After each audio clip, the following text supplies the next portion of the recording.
നമസ്കാരം.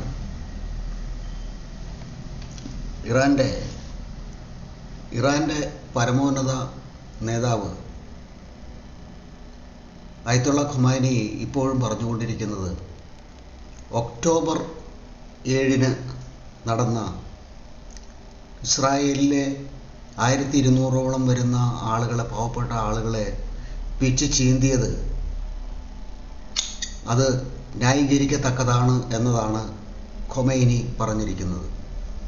ടെഹ്റാനിലാണ് വെള്ളിയാഴ്ചത്തെ ഒരു പ്രഭാഷണത്തിനിടയ്ക്കാണ് അദ്ദേഹം ഇത് പറഞ്ഞത് എന്നാണ് റോയിറ്റേഴ്സ് ആക്സിയോസിനെ ഉദ്ധരിച്ചുകൊണ്ട് പറയുന്നത്. ഇതിൽ നിന്ന് നമ്മൾ മനസ്സിലാക്കുന്നത് എന്താണ്? ഈ യുദ്ധം ഇപ്പോഴെങ്ങും അവസാനിക്കാൻ പോകുന്നില്ല എന്നതാണ്. കാരണം 182ഓളം മിസൈലുകൾ ഇസ്രായേലിലേക്ക് അയച്ചത് തങ്ങൾക്കും പാലസ്തീനും പ്രതികരിക്കാനുള്ള അവകാശമുണ്ട് എന്ന് പറഞ്ഞുകൊണ്ടാണ് അദ്ദേഹം തൻ്റെ വെള്ളിയാഴ്ചത്തെ പ്രസംഗം പറഞ്ഞു വയ്ക്കുന്നത്. ഇതെങ്ങനെയാണ് ശരിയാവുക എന്നതാണ് സാധാരണക്കാരായിട്ടുള്ള ആളുകളും ലോക നേതാക്കളും ചോദിക്കുന്നത്. കാരണം ഒക്ടോബർ 7 അതുവരെ ശാന്തമായിരുന്ന പശ്ചിമ ഏഷ്യയിൽ ഈ ഒക്ടോബർ 7 ശേഷമാണ് അത് കലാപകലുഷിതമായി മാറുന്നത്. ഹമാസിനെ തീർത്തതും ഹിസ്ബുള്ളയെ തീർത്തതും ഇനി ഹൂത്തികളെ തീർക്കാനിരിക്കുന്നതും അവസാനമായിട്ട് ഇറാനെ തീർക്കാനിരിക്കുന്നതും ഒക്കെ അതിൻ്റെ ബലത്തിൽ തന്നെയാണ്. വീണ്ടും ഇയാൾ പറഞ്ഞുകൊണ്ടിരിക്കുകയാണ് അത് ലെജിറ്റിമേറ്റാണ് എന്ന്, അത് ന്യായീകരിക്കത്തക്കതാണ് എന്ന്. ഒക്ടോബർ 7 ഇസ്രായേൽ ആക്രമണത്തെ ന്യായീകരിക്കത്തക്കത് എന്ന് വിശേഷിപ്പിക്കുമ്പോൾ ആ പാവപ്പെട്ട ആളുകളുടെ ആ ജീവനും സ്വത്തിനും, ഇപ്പോൾ തന്നെ ലെബനന് അടുത്ത് കിടക്കുന്ന ഇസ്രായേലിൻ്റെ പ്രദേശങ്ങളിലേക്ക് ഹിസ്ബുള്ള റോക്കറ്റുകൾ വിക്ഷേപിച്ചുകൊണ്ട്, മിസൈലുകൾ വിക്ഷേപിച്ചുകൊണ്ട് അവിടെ ജീവിക്കാൻ പറ്റാത്തതായി തീർക്കുന്ന ഒരു അവസ്ഥ ഉണ്ടായതുകൊണ്ടാണ് ഹിസ്ബുള്ളയെ ആക്രമിക്കാൻ ഇസ്രായേൽ പദ്ധതിയിട്ടത് അത് നടപ്പാക്കിക്കൊണ്ടിരിക്കുന്നത്.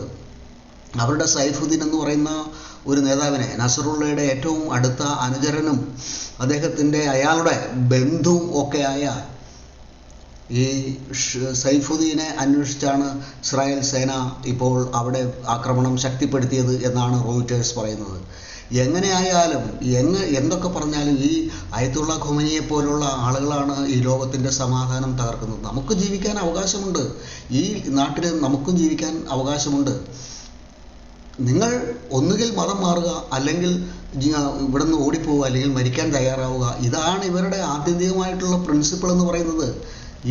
ഈ കാട്ടറബി മതക്കാരുടെ ഈ പ്രിൻസിപ്പിൾ എന്ന് പറയുന്നത്, അതിനെ നമ്മൾ എതിർക്കണം. നമ്മൾ മിണ്ടാതിരുന്നിട്ട് കാര്യമില്ല, നമ്മൾ അഹിംസാവാദികളായിട്ട് ഇരുന്നിട്ട് കാര്യമില്ല എന്നുള്ളതാണ് ഇസ്രായേലിൻ്റെ പക്ഷം. ഇസ്രായേൽ അതാണ് പറയുന്നത്. നമ്മൾ മിണ്ടാതിരുന്നിട്ട് കാര്യമില്ല, നമ്മൾ നെതന്യാഹു അത് തന്നെയാണ് പറയുന്നത്. ഈ റോയിറ്റേഴ്സിലും ആക്സിയോസിലും ഒക്കെ വന്ന വാർത്തകൾ അത് തന്നെയാണ്.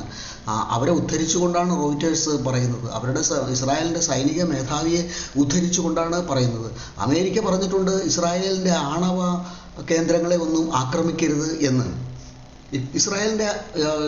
ഇറാൻ്റെ ആണവ കേന്ദ്രങ്ങളെ ഒന്നും ആക്രമിക്കരുത് എന്ന് ഇസ്രായേലിനോട് അമേരിക്ക പറഞ്ഞിട്ടുള്ളതായിട്ട് വാർത്തകൾ ഇങ്ങനെ വരുന്നുണ്ട്. ഇങ്ങനെയൊക്കെ വാർത്തകൾ വന്നാൽ പോലും ഇസ്രായേൽ അത് ചെയ്യാതിരിക്കില്ല എന്നുള്ളതാണ് നമ്മുടെ ഒരു കണക്കൂട്ടൽ. ഇവിടെ ജീവിക്കണം, ആളുകൾക്ക്, മറ്റുള്ളവർക്കും ജീവിക്കണം. നമ്മുടെ ആളുകൾ മാത്രം പോരാ, എല്ലാവരും വേണം. ഒരു വനം എന്ന് പറഞ്ഞാൽ പലതരത്തിലുള്ള മരങ്ങൾ ഉള്ള സ്ഥലമാണ് വനം എന്ന് പറയുന്നത്, ബഹുസ്വരത എന്ന് പറയുന്നത്. ഇതൊന്നും ഈ കാട്ടറബിയുടെ ആൾക്കാർക്ക് മനസ്സിലാവില്ല. അതുകൊണ്ടാണ് അവർ ഇസ്രായേലിൽ ഒക്ടോബർ 7 ആക്രമണം അഴിച്ചുവിട്ടത്.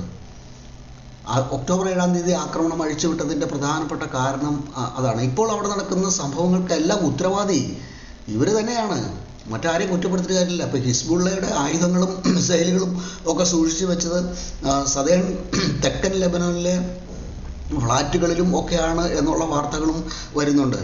ഈ വാർത്തകളിൽ നിന്നൊക്കെ ഈ റോയിറ്റേഴ്സ് തന്നെ പറയുന്നുണ്ട് ഇസ്രായേൽ അവിടുത്തെ ജനങ്ങളോട് മാറിപ്പോകാൻ ആയിട്ട് പറഞ്ഞു എന്നുള്ള കാര്യം റോയിറ്റേഴ്സ് തന്നെ പറയുന്നുണ്ട്.